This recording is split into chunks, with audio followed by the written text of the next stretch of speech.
श्री कृष्णानंदाय मंत्र पुष्पांजलि समर्पयामि। बोलो व्यास जी महाराज की, सुखदेव जी महाराज की, परीक्षित जी महाराज की, शंकर भगवान की, हनुमान जी महाराज की, आज के आनंद की, संत समाज की, सब भक्तों की, वृंदावन बिहारी लाल की, बरसाने वारी की। जय जय श्री राधे, जय जय श्री राधे, जय जय श्री राधे। सभी भक्त अपने आसन पर बैठ जाएं।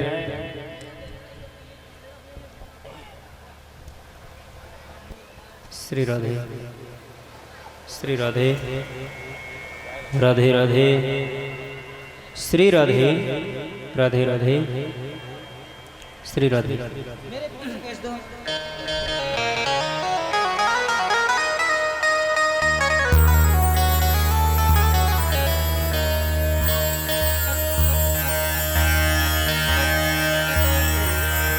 हरि ओम।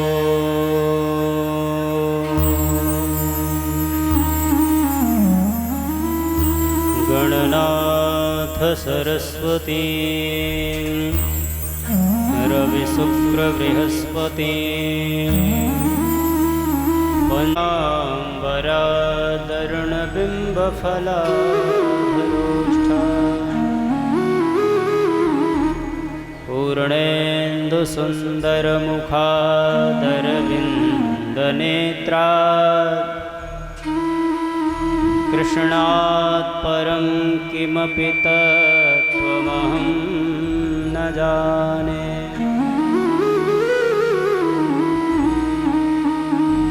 ध्येयं सदा परिभवघ्नमभीष्टदोहं तीर्थास्पदं शिवविरिञ्चिनुतं शरण्यम्। भृत्यार्तिहं प्रणतपालभवाब्धिपूतं वन्दे महापुरुषते चरणारविन्दम्।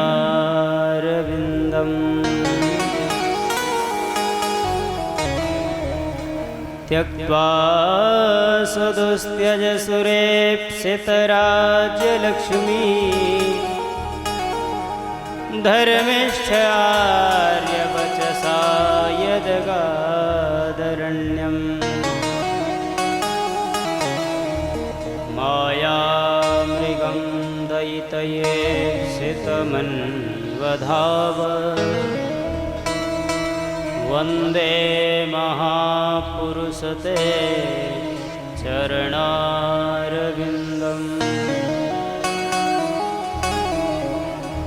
नारायणं पद्मभवं वसिष्ठं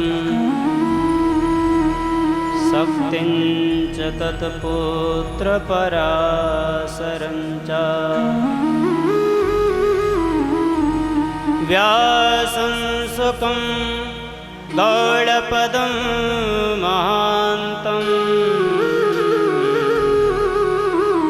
मुनीन्द्रयोगीन्द्रमथास्य शिष्यम्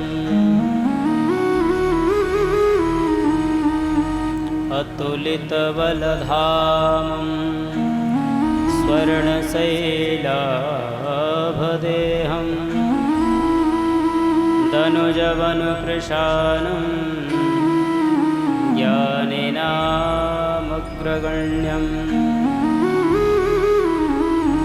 सकलगुणनिधानं वानराणामधीशं रघुपतिप्रियभक्तं वातजातं नमामि। यस्यांके च विभाति भूधरसुता देवापगामस्तके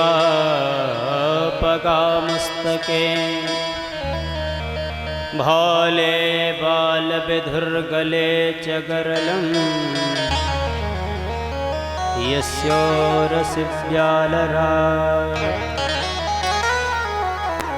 सोऽयं भूतिविभूषणः सुरवरः सर्वाधिपः सर्वदा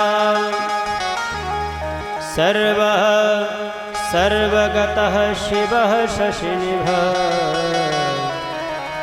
श्रीशङ्करः पातु माम्। आइए हनुमंत विराजिए कथा कहूँ मति अनुसार प्रेम सहित गादी धरूं विराजिए पवन कुमार। भक्ति भक्त भगवंत गुरु चतुर नाम वपु एक इनके पद वंदन किए नौ सतवेद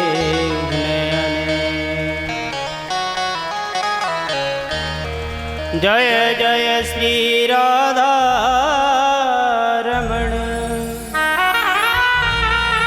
जय जय नवल किशोर जय गोपी चित चोर प्रभु जय जय माखन चोर। बोलिए माखन चोर भगवान की जय। सदगुरुदेव भगवान की जय। श्री बालकृष्ण लाल की जय। श्री दाऊजी महाराज की जय। रेवती मैया की जय। वृंदावन धाम की जय। सभी संत वैष्णव भक्तों की जय। जय जय श्री राधे जय जय श्री राधे जय जय श्री राधे श्याम।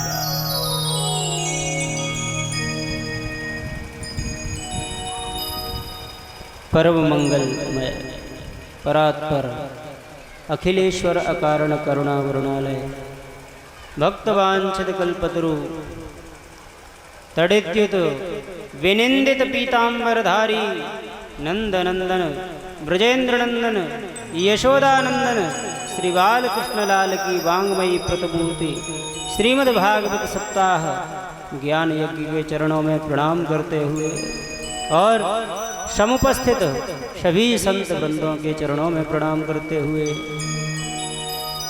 सभी भक्तों के चरणों में एवं सभी भक्तिमती माताओं के चरणों में प्रणाम करते हुए आज के इस श्रीमद्भागवत सप्ताह के चतुर्थ दिवस में प्रवेश करने से पूर्व आइए कुछ क्षण के लिए भगवान नाम का संकीर्तन, क्योंकि मैंने पहले दिन बतलाया था हरेर नाम हरेर केवलम।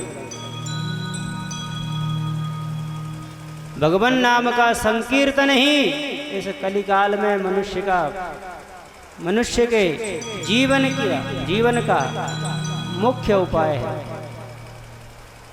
तो आइए बड़े ही भाव से बड़े ही प्रेम से सभी गाएंगे।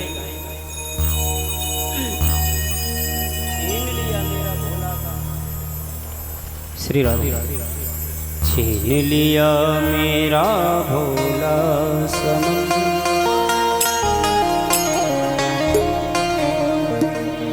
बड़े भाव से गाएंगे। छीन लिया मेरा भोला समन राधा रमण प्यारो राधा रमण। छीन लिया मेरा भोला समन राधा रमण प्यारे राधा रमण। छीन लिया मेरा भोला समन राधा रमण प्यारो राधा रमण। छीन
गोकुल का ग्वाला वो ब्रज का कन्हैया, गोकुल का ग्वाला वो ब्रज का बसैया, गोकुल का ग्वाला वो ब्रज का बसैया, सखियों का मोहन और माँ का कन्हैया, सखियों का मोहन माँ का कन्हैया, और भक्तों का जीवन और निर्धन का धन, भक्तों का जीवन और निर्धन का धन, राधा रमण प्यारो राधा रमण, लीला मेरा भोला समन, राधा रमण प्यारो राधा रमण, लिया मेरा भोला समन, राधा रमण प्यारो राधा रमण।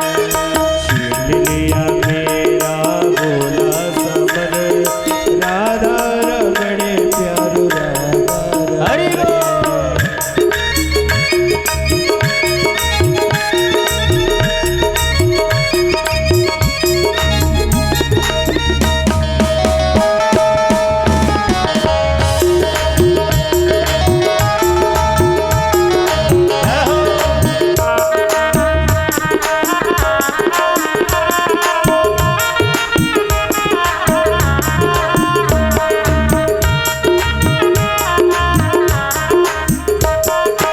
यमुना के जल में वही श्याम खेले, यमुना के जल में वही श्याम खेले, यमुना के जल में वही श्याम खेले, यमुना के जल में वही श्याम खेले, लहरों में उछले और करते किलोले, लहरों में उछले और करत किलोले, ओ लहरों में उछले और करते किलोले, लहरों में उछले और करत किलोले। और कभी बिछुड़न और कभी हो मिलन, बिछुड़न कभी और कभी हो मिलन, राधा रमण प्यारो राधा रमण, हो राधा रमण प्यारो राधा रमण, लिया मेरा भोला समन,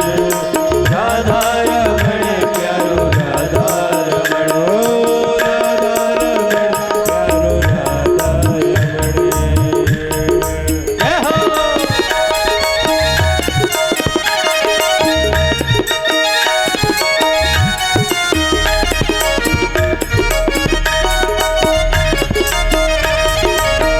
हरि बोल।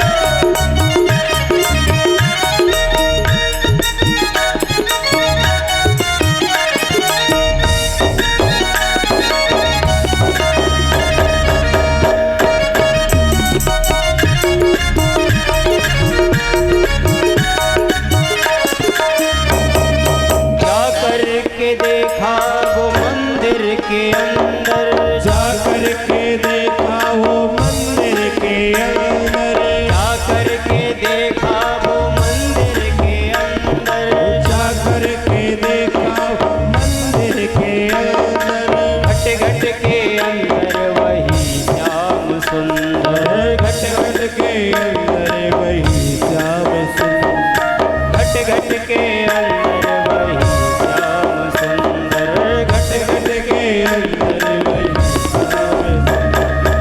और कैसे है भगवान? कुंडल हलन और तिरछी चलन, कुंडल हलन और तिरछी चलन, राधा रमण प्यारो राधा रमण, ओ राधा रमण प्यारो राधा रमण, लिया मेरा भोला समन, राधा रमण प्यारो राधा रमण। ओ छीन लिया मेरा भोला समन, राधा रमण प्यारो राधा रमण।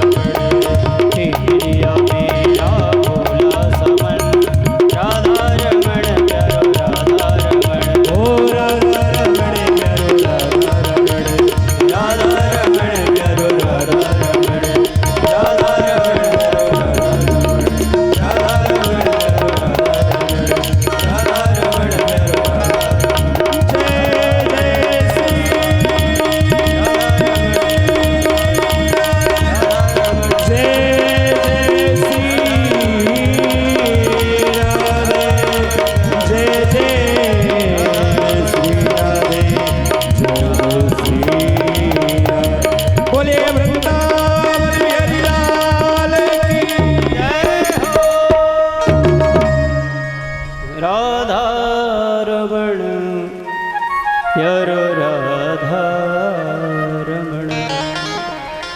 बोलिए राधा रमण भगवान की जय। देखिए आज इंद्र देवता पुनः प्रसन्न हो रहे हैं। देवता जब प्रसन्न होते हैं तो या तो जल वृष्टि करते हैं या पुष्प वृष्टि करते हैं, हाँ? आइए प्रसंग की ओर चलते हैं। कल श्रीमद् भागवत सप्ताह के तृतीय दिवस में आप लोगों ने बड़े ही सुंदर सुंदर प्रसंगों का श्रवण किया। ध्रुव जी का प्रसंग सुना। ध्रुव जी का कितना सुंदर प्रसंग। यदि व्यक्ति मन में दृढ़ संकल्प कर ले तो परमात्मा को भी सहजता से प्राप्त कर लेता है, जैसे ध्रुव जी ने कर लिया।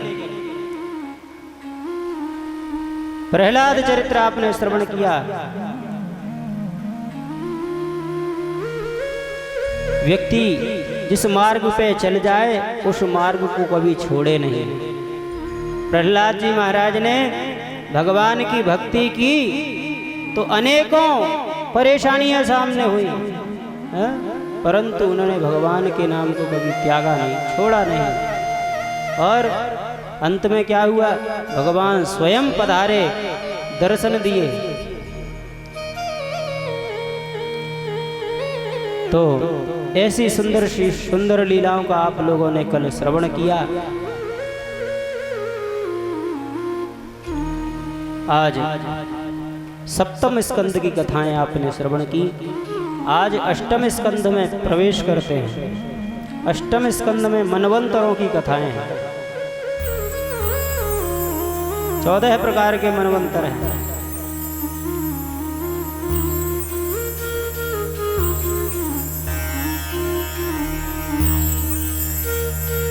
स्वायंभो, स्वारोचिस, औत्तम, तामस, रेवत, चाक्षुष, वैवस्वत आदि आदि 14 हैं ये।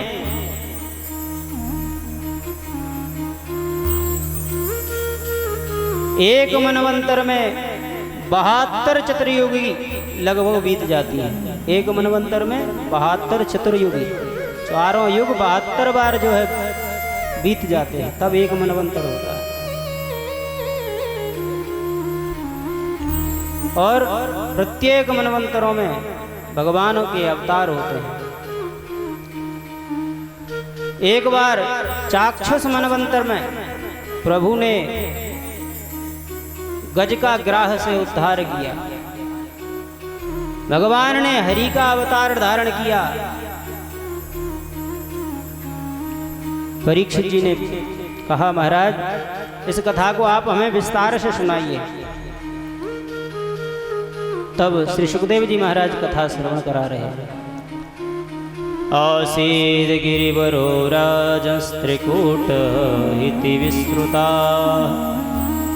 क्षीरोदेनावृतः श्रीमान् योजनायुतमुच्छ्रितः। सुखदेव भगवान कहते हैं, राजन त्रिकूट नामक एक पर्वत है।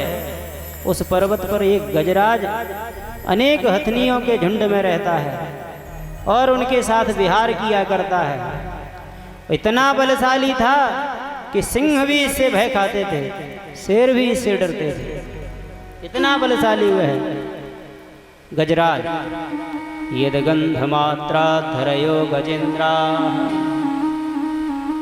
पर एक दिन भीषण गर्मी से संतप्त गजराज सरोवर में जल पीने के लिए पहुंचा। जल पीने के लिए पहुंचा, जल में क्रीड़ा करने लगा। जब क्रीड़ा करने लगा तो सरोवर का जल गंदा होने लगा। गंदा होने लगा तो उसी में रहता था एक ग्राह मगर। उसको अच्छा नहीं लगा, उसे बड़ा क्रोध आया। उसने उस गजराज के पैर को पकड़ लिया।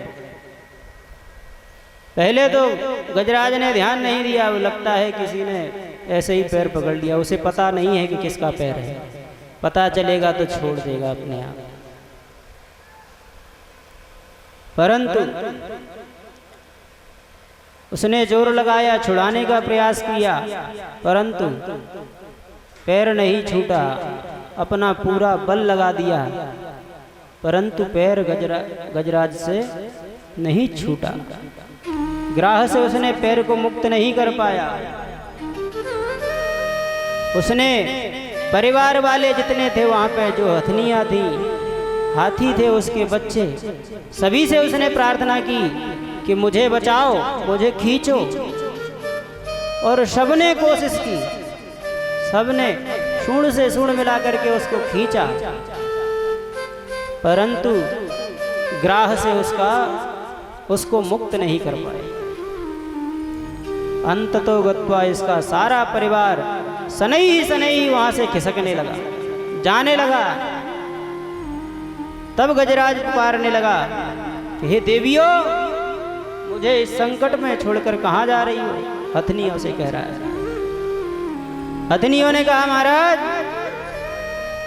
अब तुम्हारे कारण पूरा परिवार थोड़ी ना संकट में पड़ेगा, सबको भूख लगी है। आपके चक्कर में क्या हम भूखे मर जाएं? ऐसा सुनते ही उस गजराज को वैराग्य और संसार का वास्तविक स्वरूप सामने आ गया आज उसके, कि कोई भी इस संसार में किसी का साथ देने वाला वह नहीं है। सोचने लगा कि जब तक मुझ में बल था, पराक्रम था, तब तक सब मेरे साथ थे, और आज एक छोटे से मगर ने मेरा पैर पकड़ा तो मुझे कोई छुड़ाने वाला नहीं, सब मेरा साथ छोड़ करके चले गए। सुख के सब साथी, दुख में न कोई। श्री नानक जी महाराज कहते हैं, प्रीतम जान लियो मन माही, अपने सुख से ही जग बांध्यो, को नहीं। प्रीतम जान लियो मन माही, सुख में आन सबही मिल बैठत, रहत चहूं दिस घेरे। जब सुख होता है ना तो लोग आपको घेर करके बैठते हैं और तरह तरह के हाल पूछते हैं,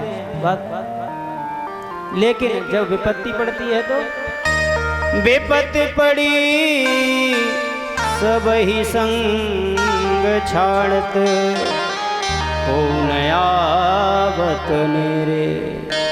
लेकिन जब विपत्ति आती है तो कोई पास में भी नहीं आता।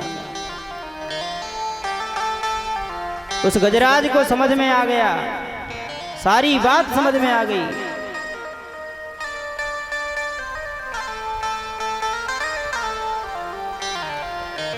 देहाभिमान लिए हम लोग भी ऐसे ही हैं, हाथी की तरह उन्मत्त होकर विचरण करते हैं हम और आप, ये जीव।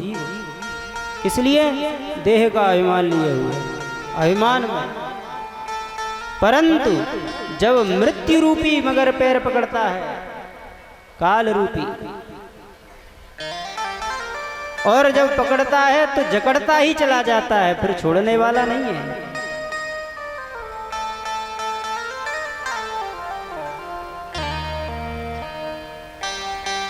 फिर कोई बचाने वाला नहीं है। तब क्या होता है? अंततोगत्वा भगवान से ही प्रार्थना करने लगते हैं कि हे महाराज, अब हमारी रक्षा करो। परिवार से आसक्ति नहीं छूटती। गजेंद्र ने जब समझ लिया तो तुरंत सबसे पहले चित्त हटा करके गोविंद के चरणों में ध्यान लगाया और बड़ी अद्भुत स्तुति की गजेंद्र ने। परंतु कहते हैं स्तुति की गजेंद्र ने, पर स्तुति में किसी देवता का नाम नहीं लिया। ओम नमो भगवते तस्मै यतैतच्चिदात्मकं पुरुषायादिबीजाय परेशाय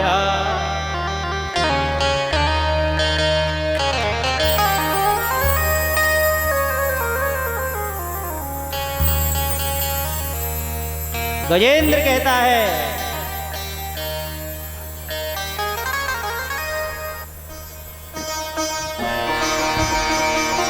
गजेंद्र बोला, जो इस समस्त जगत का मूल कारण है,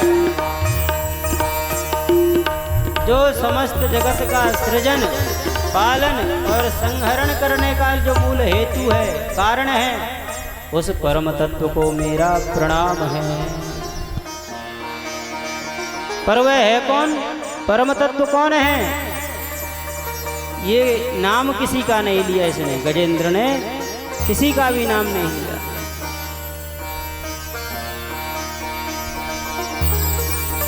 एवं गजेंद्र मुपवर्णित निर्विशेषम ब्रह्मादयो विविधलिंग भिदाभिमानाः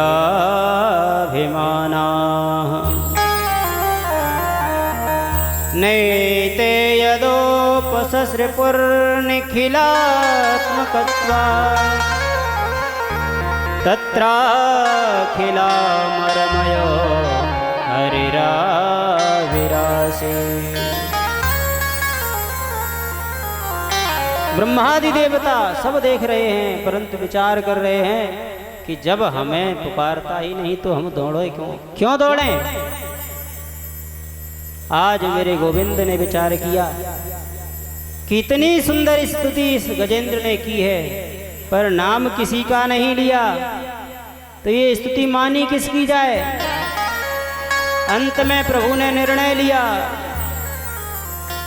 कि जो निंदा स्तुति जो किसी की नहीं वह हमारी है, और भगवान अपना नाम सुने बिना ही गरुड़ारूढ़ होकर के, गरुड़ पर बैठ करके दौड़ पड़े। जब गजेंद्र ने देख लिया कि प्रभु गरुड़ पर चढ़ करके आ रहे हैं, तब इसने भगवान का नाम लिया। किस नाम से? हे अखिल गुरु, हे अखिल गुरु, मेरा आपको बारंबार प्रणाम है।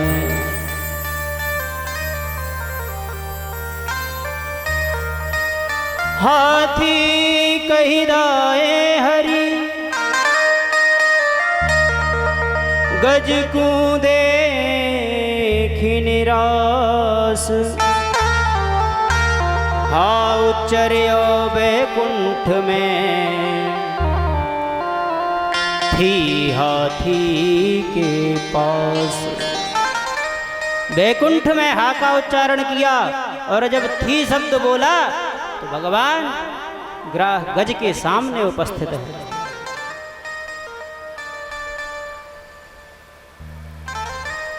जब उसने देख लिया कि गरुड़ पर चढ़कर नारायण मेरी रक्षा के लिए आ रहे हैं, निज छल दल बल करी गज लियो राम को नाम, रा कहते हरि दुख हरियो माँ कहे छूट्यो पाम।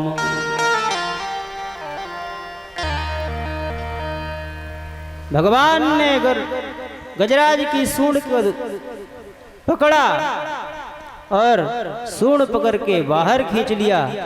जैसे ही प्रभु ने हाथी को बाहर निकाला तो मगर भी पैर के साथ खिंचा चला आया। भगवान ने दिव्य सुदर्शन चक्र से उस ग्राह का मुख फाड़ दिया और गजराज का उद्धार कर दिया। ग्राह विपाटित मुखादरिणा गजेंद्रम, सुदर्शन चक्र से ग्राह को मुक्त कर दिया और गजराज को ग्राह से मुक्त कर दिया। अब सज्जनों यहाँ एक शंका पैदा होती है। शंका क्या है? बोले संकट में गजराज था, उसी ने गोविंद को पुकारा, पर गोविंद ने आते ही सबसे पहले ग्राह का उद्धार किया। ऐसा क्यों हुआ? भाई पुकारा था गजराज ने तो गजराज का उद्धार करना था भगवान को, परंतु नहीं, भगवान कहते हैं जो मेरे पैरों को पकड़ता है मैं उसका तो उद्धार करता ही हूं, परंतु जो मेरे भक्त का पैर पकड़ता है मैं सबसे पहले उसका उद्धार करता हूं। बोलिए भक्त वत्सल भगवान की जय।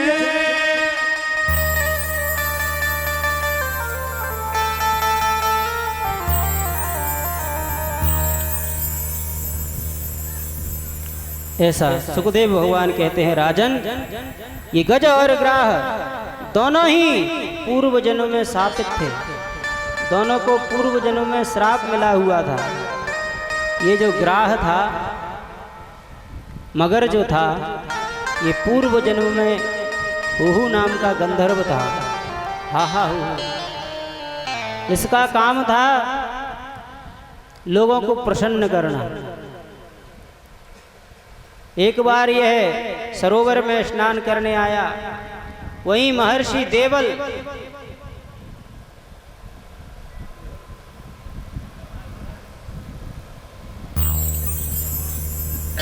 महाराज स्नान करके सूर्य नारायण भगवान को अर्घ दे रहे थे। इसे परिहास सूझा। ओ कृष्णा कहे से तृष्णा मिटत है, राधे राधे बोल रे।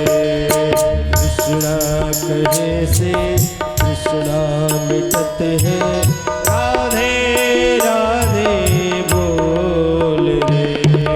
राधा कहे से बाधा मिटत है, राधे राधे बोल रे।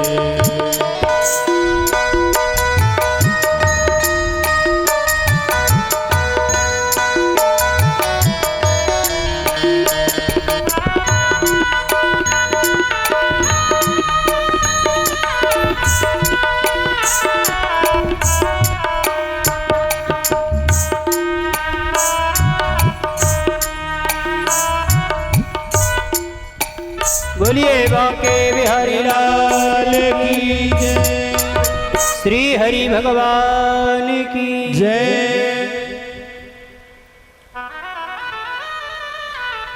ये बताओ कथा कहाँ चल रही है? माताओं बताओ कथा कहाँ चल रही है? अभी जब मैंने कथा का विराम दिया, इन्होंने माला जब पहना है। आप बताओ कथा कहाँ चल रही है? सभी सम्मान करने वालों से निवेदन है, प्रार्थना है कि जो भी आप सम्मान करें वो किसी भजन इत्यादि के मध्य में किया करें, कथानक के बीच में नहीं। जब भी आप कोई सम्मान करें भजन के मध्य में करें। बताओ कथा कहाँ चल रही थी? बताओ, सब चुप क्यों हैं?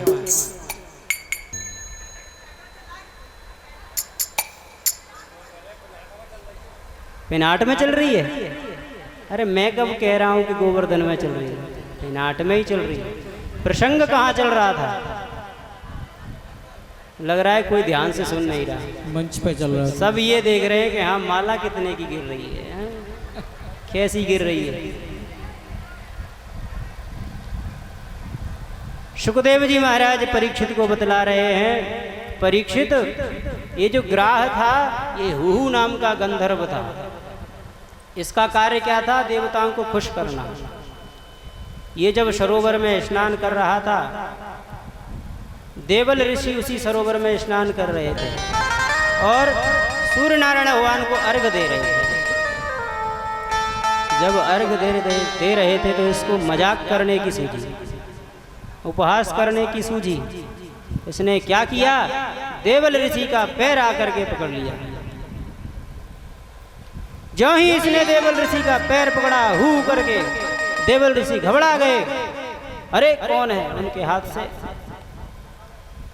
परंतु जब ये निकल करके बाहर आया तो देवल महात्मा को क्रोध आ गया।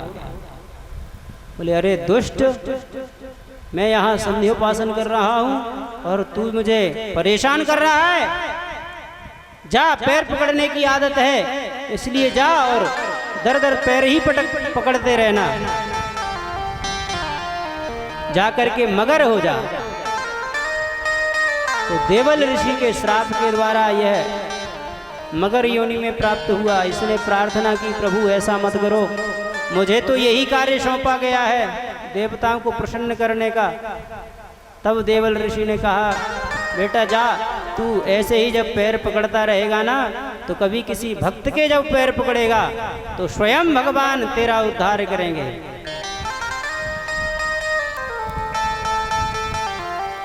ऐसा आशीर्वाद दिया।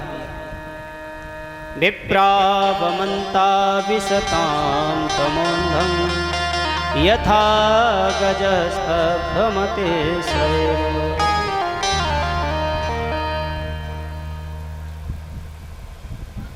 यही गजराज को भी ऐसे ही श्राप मिला।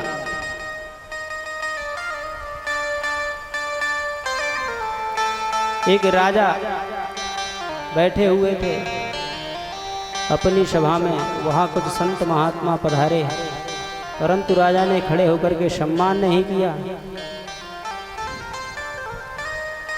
सम्मान न करने पर महात्मा क्रोधित हो गए और कहा, गजराज की तरह स्तब्ध होकर के देख रहे हो, अभिमान में भरे बैठे हो, जाओ हाथी बन जाओ। जब राजा ने अनुनय विनय किया तो महात्मा ने, अगस्त्य मुनि ने क्षमा कर दिया और कहा,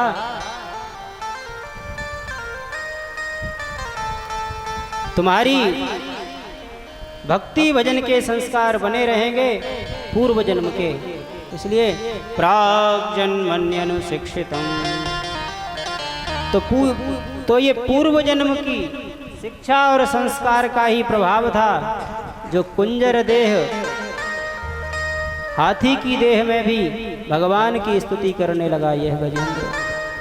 तो ऐसे गजेंद्र का उद्धार हुआ। इस प्रकार से भगवान मनवंतरों में विविध रूप में अवतार लेते हैं।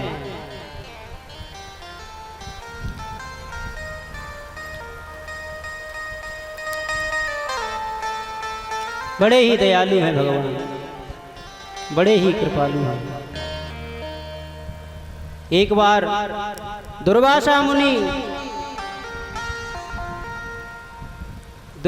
मुनि द्वारा आशीर्वाद रूप में प्रदत्त माला, दुर्वासा मुनि को एक माला भगवान विष्णु ने दी, श्री हरि ने दी। वही माला दुर्वासा मुनि ने प्रसन्न होकर के इंद्र को दे दी। इंद्र ने उस माला को अपने हाथी ऐरावत के गले में डाल दिया और हाथी ने उस माला को लेकर के, हाथी क्या जाने माला का महत्व, उसने लिया और अपने पैरों में पकड़ कर कुचल दी। जब यह स्थिति दुर्वासा ऋषि ने देखी तो बड़ा क्रोध आया। अरे इंद्र, अरे मूर्ख, श्री मदांध हो गया है, श्री के मद में तुम्हें कुछ दिखाई नहीं दे रहा, जाओ श्रीहीन हो जाओ। श्राप दे दिया, लक्ष्मीहीन हो जाओ। इधर शुक्राचार्य जी को पता चला कि इंद्र स्त्रीहीन हो गया है, तो दैत्यों से कहा कि दैत्यों, अब तो आक्रमण कर दो स्वर्ग पर, क्योंकि इंद्र स्त्रीहीन है। गुरुदेव भी रूठे हुए हैं। दैत्यों ने आक्रमण किया और सारा स्वर्ग देवताओं से छीन लिया। देवता बेचारे गिड़गिड़ाते रोते हुए भगवान श्री हरि की शरण में पहुंचे। तब भगवान ने बताया, देवताओं, तुम्हारा वैभव समुद्र में चला गया है, इसलिए समुद्र मंथन करो।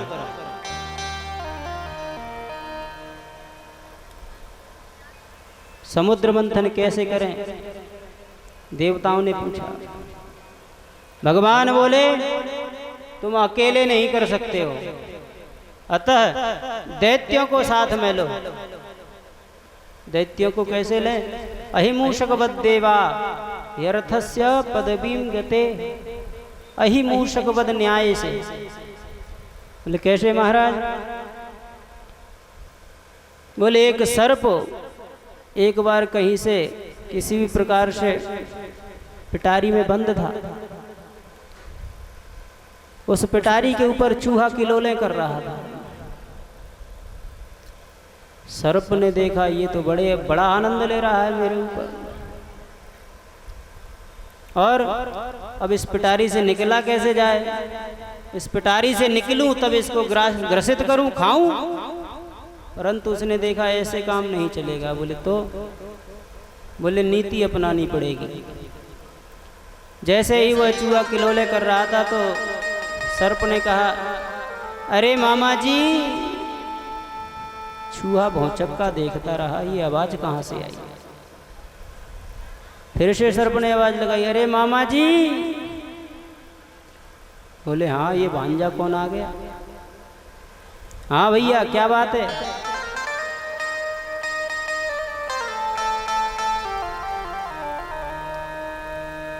आप बड़े अच्छे हो। तारीफों के पुल बांध दिए और कहा कि तुम मुझे चाहो तो इस पिटारी से मुक्त कर सकते हो। बोले क्यों? क्योंकि आपके जो दांत हैं वो इस पिटारी को काटने में समर्थ हैं।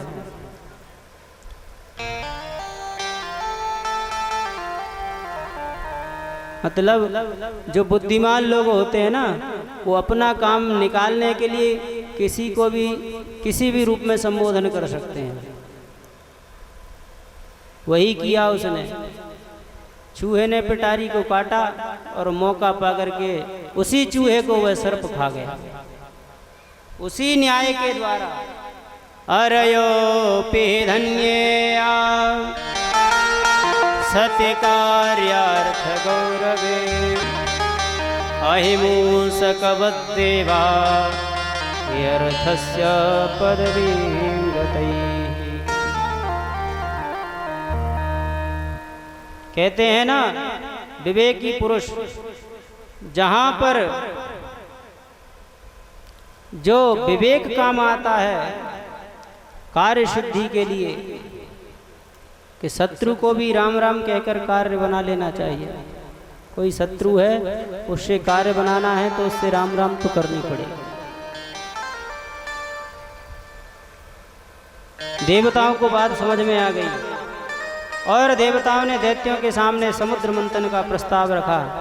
कहा भाई दैत्यों, समुद्र मंथन से जो अमृत निकलेगा हम सब भाई मिलकर के भी उस अमृत का पान कर लेंगे और अमृत पान करके अमरत्व को प्राप्त हो जाएंगे।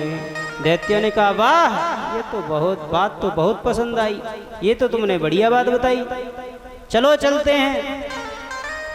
देवता और असुर मिलकर गए। समुद्र मंथन हेतु सबसे पहले मंदराचल पर्वत को उठाया। पर्वत को उठा करके चल दिए। गणेश जी की वंदना नहीं की। गणेश जी महाराज क्रोधित हो गए और ज्यों ही क्रोधित हुए तो जो पर्वत था जिसे लेकर के जा रहे थे वो छूट गया, रास्ते से छूट गया। देवताओं के हाथ पैर टूट गए। प्रार्थना करने लगे, गणेश जी का वंदन किया, भगवान नारायण का स्मरण किया। भगवान वहां पर प्रकट हो गए और भगवान ने सांत्वना दी, हे दैत्यों एवं देवताओं, इस मंदराचल को मैं यथा स्थान पहुंचा देता हूं। भगवान ने गरुण जी पर विराजमान होकर के अपने हाथ में मंदराचल को उठाया और यथावत समुद्र में स्थापित कर दिया। अब जब मथानी तैयार है तो मथानी को मथने के लिए रस्सी की आवश्यकता पड़ती है। अपने आप तो चलेगी नहीं, आजकल की तरह इलेक्ट्रॉनिक तो है नहीं। अब मथानी रस्सी कैसे, किसको बनाया जाए? क्योंकि जब मथानी इतनी बड़ी है तो रस्सी भी तो बड़ी होनी चाहिए। तो रस्सी के लिए वासुकी नाग को चुना। वासुकी नाग से जाकर के प्रार्थना की तो वासुकी नाग ने भी कहा हमारा क्या इसमें भाग रहेगा, हमें क्या मिलेगा इससे? कहा महाराज जो अमृत निकलेगा तुम्हें भी दिया जाएगा। तो वासुकी भी तैयार हो गए। सज्जनों, वासुकी नाग को ला करके मथानी में रस्सी के रूप में लगा दिया। भगवान सोच रहे हैं कि यदि योजना बनाई, देवताओं से कहा देवताओं तुम दैत्यों से कहना कि हम आगे लगेंगे और दैत्य पीछे लगेंगे, क्योंकि हम उच्च कोटि के हैं, देवता हैं। क्योंकि उनसे जैसे उल्टी बात करोगे सीधी बात को दैत्य लोग नहीं समझेंगे, इसलिए उनसे उल्टी बात करो। देवताओं ने कहा कि समुद्र मंथन तो हम करेंगे पर हमारी एक शर्त है। बोले क्या? बोले आगे हम लगेंगे। क्यों? बोले हम कश्यप जी की संतान है, देवता हैं। दैत्यों ने कहा तो हम कौन की संतान है? हम भी तो कश्यप जी की संतान हैं। देवता हैं अदिति की संतान और दैत्य हैं दिति की संतान, हैं दोनों कश्यप जी की संतान। भगवान तो यही चाहते थे, क्योंकि इनसे जैसे उल्टी बात करोगे ये उसको मानेंगे नहीं। दैत्यों ने कहा हम नहीं लगेंगे पूंछ की तरफ। पूंछ अशुभ का संकेत है, इसलिए हम तो मुख की तरफ लगेंगे। भगवान ने कहा अभी आ गए लाइन पे, अब ठीक है तुम लग जाओ मुंह की तरफ। सब दैत्यों को मुंह की तरफ लगा दिया, देवता पूंछ की तरफ लग गए। तो सज्जनों, ज्यों ही मंथन प्रारंभ हुआ कि वासुकी की फुंकार के कारण गरम गरम श्वास से सभी दैत्य जलने लग गए, परेशान होने लग गए। अब मन में सोच रहे हैं वाह बड़ा अच्छा हुआ, बन गए बड़े बाप के बेटा। अपने आप को मन में ही कोस रहे हैं, क्योंकि अब कह तो सकते नहीं, अपने मन से ही स्थान ग्रहण किया है। बुरी हालत हो गई दैत्यों की। और कहते हैं समुद्र मंथन होने लगा तो सबसे पहले जहर का प्रादुर्भाव हुआ। देव देव महादेव भूतात्मन भूत भावना त्राहिणः शरणापन्ना त्रैलोक्य दहनाद्विषा।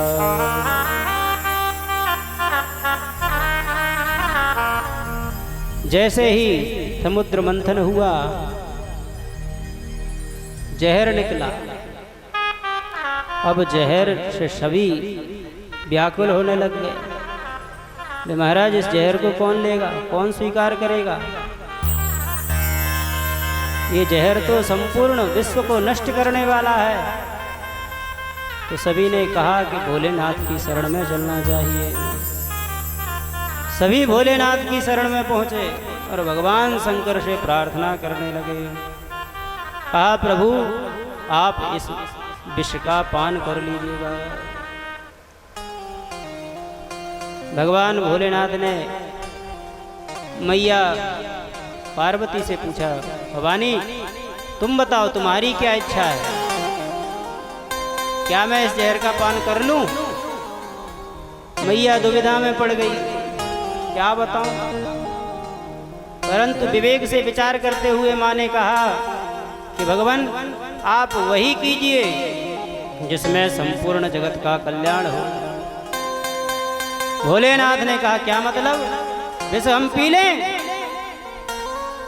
भवानी ने कहा कि मैं नहीं कहती कि आप विष पीजिए। भाई कोई पतिव्रता ऐसी होगी जो अपने पति से कहेगी कि आप विष पी लो? कोई कहेगी? कोई नहीं कहेगी। तो हे प्रभु मैं नहीं जानती कि आप, मैं नहीं कहती कि आप इसे पियो, परंतु क्योंकि भवानी जानती हैं भोलेनाथ का प्रताप, इसलिए प्रभाव ज्ञान बमोदता, भोलेनाथ के प्रभाव से परिचित हैं, इसलिए अनुमोदन कर रही हैं। तो भोलेनाथ समझ गए भोलेनाथ ने सभी से कहा, लाओ भैया, लाओ विष कहाँ है, हम पिएंगे। ततः करतली कृत्य व्यापिहालाहलं विषं अभक्षयन् महादेव कृपया भूतभावनः। अंजलि बांधकर भोलेनाथ ने तुरंत प्रभु के नाम का आश्रय लिया और विष पीना प्रारंभ कर दिया। शिवजी जानते हैं कि विष भीतर गया तो हृदय में श्री रामभद्र का निवास है, नित्य निवास है, उनको कष्ट होगा। इसलिए भोलेनाथ ने विष को ना तो अंदर जाने दिया और ना ही वमन किया, ना ही उसके उल्टा। तो क्या किया, उस विष को भगवान ने अपने कंठ में धारण किया। रा कहते ही मुंह खोला और माँ का शब्द कहा तो विष को अंदर ही धारण कर लिया। नाम प्रभाव जान सेवनी को, नाम प्रभाव जान सेवनी को, नाम प्रभाव जान सेवनी को, नाम प्रभाव जान सेवनी को, कालकूट